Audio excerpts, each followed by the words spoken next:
ছোট একটা cooking blog নিয়ে চলে আসলাম। বিফ বিরিয়ানি রান্নার আয়োজন চলতেছে এখানে। কষানোর সময়টা এটা। বেশ খানিকটা গরুর মাংস এখানে নাড়াচাড়া করতে একটু কষ্ট হচ্ছিল আম্মুর।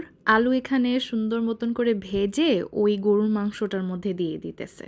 ভেজে দিলে না একটু অ্যারোমেটিক হয়, মজার হয়। বিরিয়ানির সাথে খাওয়ার জন্য ডিমের কোরমাও হইতেছে।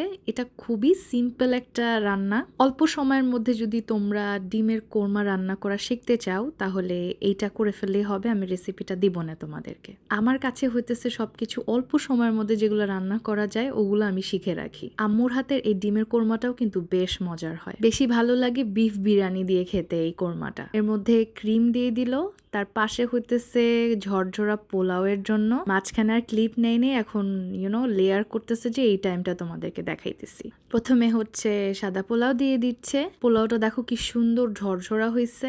দেখলাম কি অল্প তেল দিয়ে আম্মু রান্না করছে পোলাওটা। এমনিও পোলাওয়ের চালটা ভালো ছিল দেখে পোলাওটা হয়েছেও সুন্দর।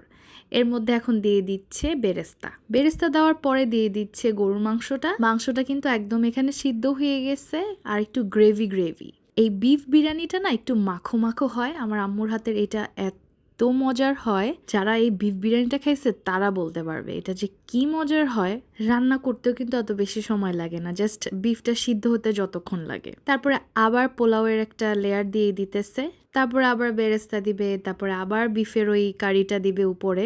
একটু রেজালা টাইপের করে, ওই রেজালাটা দিয়ে তোমরা আলাদা পোলাও দিয়েও খেতে পারো, এভাবে করে বিরিয়ানি করেও খেতে পারো। ফয়েল পেপার দিয়ে দিল, তারপরে ঢাকনাটা দিয়ে ভাপে দিয়ে দিল চুলায়।